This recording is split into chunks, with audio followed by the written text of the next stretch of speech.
Some of the market movements, starting off with the rand. It's currently hovering around 16 rand 65, between that and 16 rand 77 to the US dollar. It is showing a slight increase in dollar strength, but let's break this down a bit further this afternoon as we take a look at this as well as other market developments with Lindile Malgas. Lindile Malgas is investment strategist at Absa Investments. Good to have you with us. Welcome. Good afternoon, Thami, and as always, good afternoon to the listeners as well. So, Lindile, what's your take on how global markets have been moving lately and how the rand has been reacting? Yeah, Thami, I think we're certainly in interesting and turbulent times. I think the biggest fears market had was around whether these attacks that we are seeing in the Middle East would be on oil infrastructure. That's certainly proven to be the case. So oil prices are now close to 110 US dollars per barrel. So look at market performance. We had a good start to the week, but following today's developments, we are seeing a bit of reversal. Seeing global markets trading lower across the board. European, UK, and Asian equities have pulled back. Locally, also similar trends. So all shares seeing a bit of pain. It's down about 2.4%. This has mainly been driven by a dip in resources, with the exception of Sasol, of course, due to the higher oil prices. Industrials are down, financials also down. The rand, of course, has been impacted, as you mentioned, rightfully so, on the back of that dollar strength, and it has now erased the gains from this year, trading around 16 rand 80. And we're looking at PBC Limited. They shared their 10-month operational update. What is it that stands out for you when you take a look at these numbers?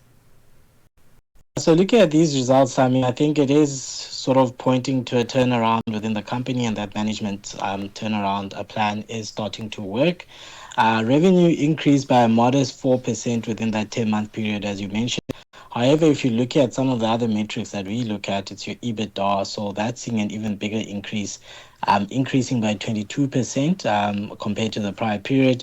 And then from a margin perspective, that translated to an expansion of about 2.8%. Management did say that these these results are on the back of an improvement in the operations from a South African and Zimbabwe perspective, but the Botswana still are showing signs of lagging. And then management also guided for lower capex spend, so lower than what they had previously guided for. And on the back of the results, the share is up about 8%, so signaling that market certainly liked this update from PPC. And as we look into the week ahead, which key economic data points or earnings reports should investors be keeping an eye on? Yeah, so I think what's probably top of mind from a global perspective is this tensions that we're seeing in the Middle East. It has a lot of implications for markets in general, particularly from an inflation a point of view. And today we did see the release of South African inflation figures. The print easing to 3% from a prior print of 3.5%.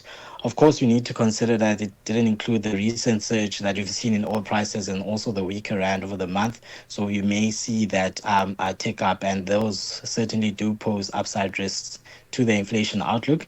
And then what will be key from a monetary policy perspective is, of course, some of the rate decisions from the major central banks. So the US Fed is meeting tomorrow. Markets are still expecting a pause and also expecting to see interest rate decisions from the Bank of England and the European Central Bank. Lindile Malgas, always a pleasure. Thank you, sir.